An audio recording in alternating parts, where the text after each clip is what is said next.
두려움 없는 신장 얀후스라는 제목을 가지고 하나님 말씀 전하도록 하겠습니다. 여러분은 체코 하면 어떤 것들이 떠오르시나요? 저는 프라하 여인 그 드라마가 제일 먼저 떠올랐는데요. 동유럽이다 보니까 멋진 또 아기자기한 풍경과 또 여러 가지 많은 것들, 사람들이 가장 많은 관광객들이 많이 찾아오는 곳 중에 하나인데요. 그 중에서도 체코하면 프라하가 많이 떠오를 것 같습니다. 지금 화면이 프라하 야경인데요. 프라하 야경은 참 멋있어서 많은 사람들이 이것을 보려고 찾아온다고 하는데요. 혹시 우리 중에 프라하 가보신 분 계실까요? 네, 다행입니다. 네, 군사님 부럽습니다. 그러면 오늘 좀 기억이 나실 것 같은데, 저도 아직 프라하를 가보지 못했는데 잠깐이나마 말씀을 통해서 우리가 체코를 또 프라하를 경험하는 시간이 되었으면 좋겠습니다. 오늘은 종교개혁 두 번째 시간으로 얀 후스에 대해서 살펴보려고 합니다. 얀 후스는 루터나 또 칼뱅과 같은 그런 유명한 인물에 비해서 많이 알려지지 않아서 우리에게 생소한 인물이긴 한데요.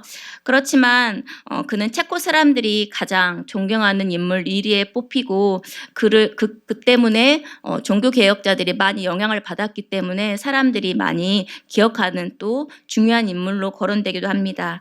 오늘 말씀을 통해서 이 얀 후스에 대해서 알아가는 기회가 되었으면 좋겠습니다.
이제 저를 따라서 저희가 지금 체코 프라하를 조금씩 살펴보도록 하겠습니다. 먼저 프라하를 가게 되면 가장 유명한 곳 바로 구시가지 광장을 사람들은 많이 가게 되는데요. 이곳은 여러 볼거리와 많은 관광객들로 항상 붐비는 곳입니다. 그 넓은 광장 중에 가운데쯤을 보면 동상 하나가 세워진 것을 보게 됩니다. 바로 얀 후스의 동상입니다. 1915년도에 체코인들이 제1차 세계대전 가운데에서도 그 후스의 죽음을 기념하기 위해서 500년 기념해서 세운 동상이라고 하는데요. 그 중간에 지금 화면에 잠깐 안 나오지만 그 중간에 밑을 보면 이러한 문구가 쓰여졌다고 합니다. 모든 이들에게 진리를 요구하십시오. 진리를 목숨처럼 여기는 얀 후스의 그 진심을 우리가 알 수가 있습니다. 후스가 죽은 뒤에도 그의 사상을 이어받아서 로마 카톨릭과 대항하는 여러 종교 운동과 움직임이 일어났다고 합니다. 그렇지만 안타깝게도 얼마 지나지 않아서 체코는 로마 카톨릭에 의해서 다시 그 주도권을 빼앗기게 되는데요. 그렇지만 그 얀 후스의 죽음은 계속해서 체코를 넘어서 유럽과 많은 여러 종교 개혁자들에게 영향을 주었습니다. 그 다음은 얀 후스의 초상화인데요. 후스라는 단어는 체코어로 거의라는 뜻을 가졌습니다. 다음 화면 넘겨. 자세히 보면 후스가 거의를 닮았나요? 네. 그는 정확하진 않지만 1372년쯤에 태어나서 1415년에 죽게 되는데요. 그의 짧은 40여 년 정도의 짧은 생이었지만 그의 삶이 지금까지 회자되는 것을 보면 그는 짧지만 의미 있는 삶을 살았다는 것을 알 수가 있습니다. 후스는 지금의 남부, 체코 남부에 있는 후시네츠라는 이 조그만 마을에서 태어났다고 합니다. 그가 살았던 생가인데요. 그는 가난한 어린 신전을 보냈기 때문에 빨리 사제가 되고 싶었다고 합니다. 그 당시에 가난한 사람이 그나마 편안하게 살 수 있는 단 한 가지 방법은 사제가 되는 길이었기 때문입니다. 나는 어렸을 때 빨리 사제가 되어 좋은 집과 화려한 옷을 입고 사람들의 존경을 받으려고 했다. 그러나 성경을 알게 되면서 그것이 얼마나 약한 욕망임을 알았다. 어린 시절을 회상한 그의 고백이기도 한데요. 그는 성경을 통해서 진리를 알게 되면서 자신의 욕망이 얼마나 청박한 욕망인지 알게 되었다고 합니다. 그래서 후스는 가난한 형편이지만 또 공부에 대한 열정이 남달라서 홀로 이제 프라하에 상경하게 되었다고 합니다. 그렇지만 가난해서 있을 곳이 없었기 때문에 교회에 들어가서 숙식을 하거나 그곳에서 노래를 불러주고 또 심부름 일을 그렇게 하는 것을 통해서 어느 정도 준비를 한 후에 드디어 그가 가고 싶었던 까를대학교, 프라하 대학교에 가게 되었다고 합니다. 바로 여기가 까를대학교인데요. 그는 여기서 열심히 공부해서 박사 그리고 학위를 받아서 나중에 1402년부터는 이 프라하 대학교의 신학학장 총장이 된다고 합니다. 그만큼 공부에 대한 열의와 또한 여러 가지로 사람들한테 존경받는 사람이었음을 보게 됩니다. 여기는 그가 설교한 베들레헴 교회입니다. 프라하 대학 안에 있는 채플이라고 볼 수 있는데요. 그는 10여 년간 이 프라하 대학교 채플인 베들레헴 교회에서 설교하면서 인정받는 설교자가 되었다고 합니다. 지금은 개방되어서 많은 관광객이 오는데요.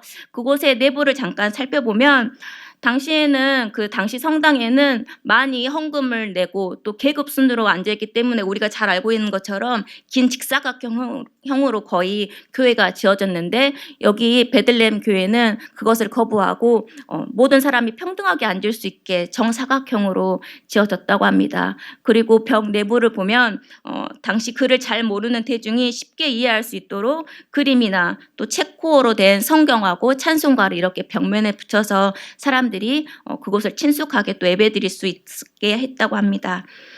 후스는 누구나 모국어로 성경을 읽을 수 있어야 된다는 그 영국의 위클리프의 영향을 받아서 체코어로 설교를 했고 또 체코어로 성경을 번역하기 시작했습니다.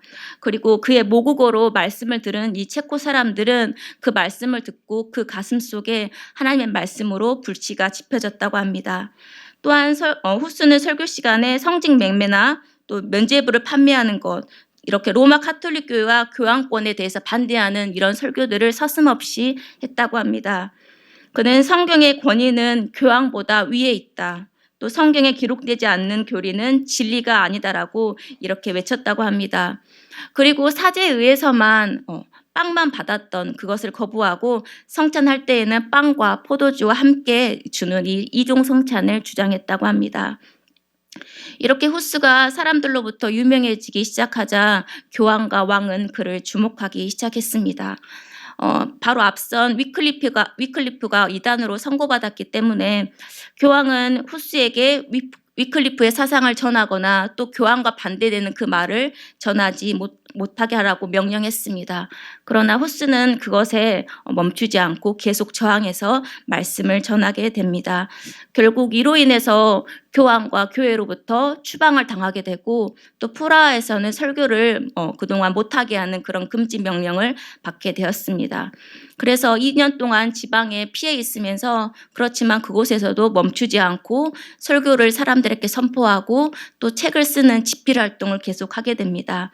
그때 그가 쓴 것이 그의 대표작인 교회에 대하여라는 책입니다. 얀 후스는 교회에 대해서 연구했던 신학자였습니다. 중세시대의 교회는 그렇게 별로 주목을 받지 못했습니다. 왜냐하면 교회의 머리는 교황이라는, 교회는 당연한 것이라는 이런 생각 때문에 그것에 대해서 별로 의심이나 여러 가지 그냥 생각할 것이 아니라고 생각했기 때문입니다. 그냥 우리가 일상적으로 생각하는 당연한 것이라고 생각했기 때문입니다.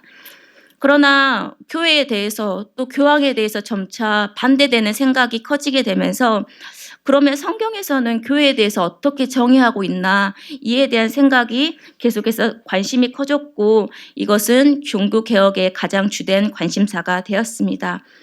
바로 후스는 그 답을 성경에서 찾았습니다. 바로 오늘 본문인 교회의 머리는 그리스도라는 것을 성경에서 답으로 찾았습니다. 후스는 교회는 머리이신 그리스도를 따름과 또 섬김이 하나가 되어서 살아야 한다고 강조했습니다.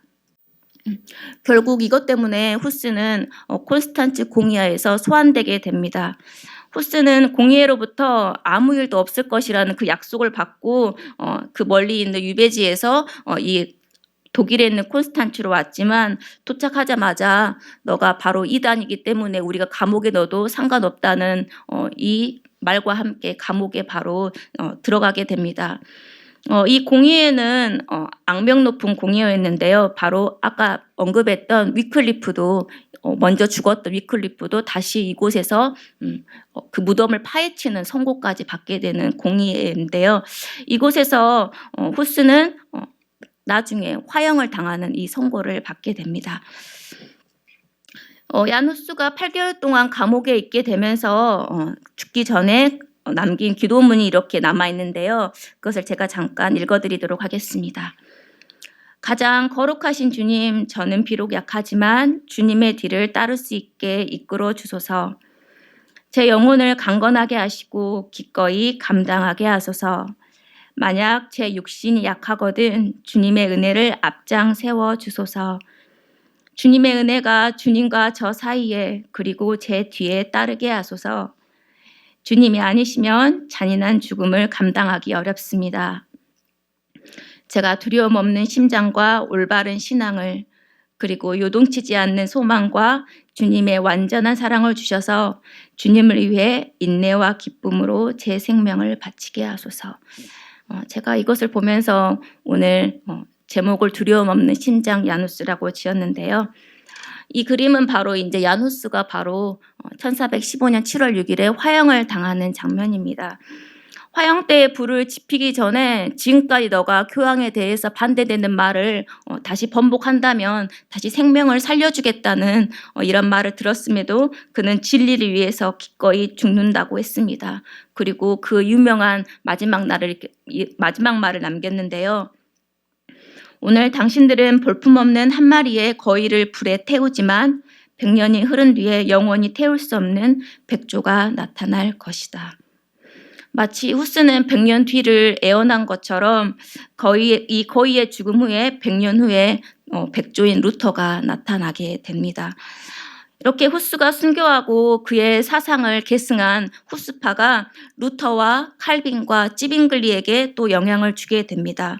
그리고 그의 사상을 더 이어받아서 결성된 이 보헤미안 형제단은 나중에 18세기의 유명한 존 웨슬리에게도 영향을 끼친 이 모라비아 교회로 또한 발전하게 되는 이런 과정을 겪게 됩니다. 우리는 5주 동안 종교개혁 인물을 이렇게 살펴보게 됩니다. 오늘은 두 번째로 얀 후스를 살펴보게 되는데요. 그렇다면 왜 우리는 이 종교개혁과 이 역사 인물을 살펴보는 것일까요? 최첨단의 기술 발전이 매일마다 빠르게 진보되고 그리고 매일마다 빠르게 변화되는 이 시대에 600년 전에 죽었던 그 얀 후스라는 한 사람의 역사를 알아보고 읽어본다는 것이 우리에게 과연 어떤 의미가 있을까? 사실 얀 후스를 안다는 게 당장 우리의 삶에 별다른 영향도 끼치지 않을 것 같고 나하고는 상관이 없을 것 같습니다. 그러나 중요한 하나는 믿음의 삶을 살았던 그리고 특히 진리를 싸웠던 역사는 바로 오늘을 살아가는 우리에게 또한 교회에게 답을 준다는 사실입니다. 코로나 시대 이후를 우리는 준비하면서 교회의 의미에 대해서 우리는 다시 살펴보고 있습니다. 교회란 무엇인가? 다들 먼저는 교회는 이래야 돼, 교회는 저래야 돼 이런저런 말을 합니다. 오히려 세상 사람들이 더 먼저 교회는 이래야 돼 이렇게 말을 하게 됩니다. 그러나 우리는 이래야 된다 저래야 된다 이 방법론에 앞서서 얀 후스처럼 먼저 하나님의 말씀인 성경에서 교회를 무엇이라 말씀하시는지 그 답을 찾아봐야 합니다. 오늘 본문 에베소서는 교회에 대해서 이렇게 말합니다. 첫째, 그리스도를 만물 위에 교회의 머리로 삼으셨다는 것입니다. 교회의 주인은 예수 그리스도이십니다. 아멘. 이것은 그리스도께서 교회뿐 아니라 모든 만물의 주권자요 우리를 통치하신 분이라는 것을 의미합니다. 우리 인간을 포함해서 전 우주에 하나님의 주권이 미치지 않는 곳은 없습니다. 교회도 세상도 직장도 그리고 가정도 예수 그리스도가 머리가 되십니다. 우리는 교회만 거룩하고 세상은 그렇지 않다는 이러한 이분법적 생각을 가치관을 버려야 합니다. 그래서 가정과 직장과 사회에서 예수 그리스도가 주인이심을 인정하고 그곳에서 하나님의 영광되는 삶을 살아야 합니다. 우리 성도가 이것을 확신한다면 세상의 엄청난 위력 앞에 겁을 먹거나 또한 무기력하게 삶을 살 수 없습니다. 야누스처럼 죽음도 그 아무것도 두려워할 수가 없습니다. 왜냐하면 우리가 고백한 것처럼 만물의 주인이신 그리스도가 내 안에 그리고 나와 가정과 사회에 계시기 때문입니다. 둘째, 교회는 그리스도의 몸이라는 것입니다. 교회 그리스도의 몸인 성도는 몸 안의 기관처럼 서로 연결되어 있습니다. 그러므로 나 자신을 사랑한 것처럼 우리는 서로 사랑해야 합니다. 그렇다면 말과 글로서가 아니라 어떻게 교회에서 그리고 교회 밖에서 그리스도의 사랑을 보여줄 수가 있을까요? 아직 저도 정확한 답을 내리지 못하고 계속 고민하는 중인데요. 이 고민을 우리 성도님들과 함께 나누면서 그러나 작은 것부터 실천할 수 있는 우리 물땡 동선이 되기를 소망합니다. 여러분도 잘 알 것 같은데요. 거위의 꿈이라는 노래가 있습니다. 저도 참 좋아하는 노래 중에 하나인데요. 가사를 살펴보면 난 꿈이 있었죠. 버려지고 찢겨 남루하여도 내 가슴 깊숙이 보물과 같이 간직했던 꿈. 예, 중간을 생략하고 후렴을 보면 그래요 난 꿈이 있어요. 그 꿈을 믿어요. 나를 지켜봐요. 저 차갑게 서 있는 운명이란 벽 앞에 당당히 마주칠 수 있어요. 언젠가 나 그 벽을 넘고서 저 하늘을 높이 나를 수 있어요. 이 무거운 세상도 나를 묶을 순 없죠. 내 삶의 끝에서 나 웃을 그날을 함께해요 라고 가사가 있는데요. 비록 600년 후에 지어진 지금의 유행가 가사이지만 곰곰이 들여다볼수록 얀 후스의 삶과 꼭 닮은 가사라고 느꼈습니다. 얀 후스는 로마 카톨릭이라는 벽 앞에 당당히 맞섰지만 결국 아무것도 이루지 못한 것처럼 죽게 됩니다. 그러나 진리를 위한 도전은 결국 벽을 넘어서 그 거위를 날게 했습니다. 성도는 역사 가운데 복음을 위한 이런 모든 일은 결국 좋은 열매로 맺게 됨을 보게 됩니다.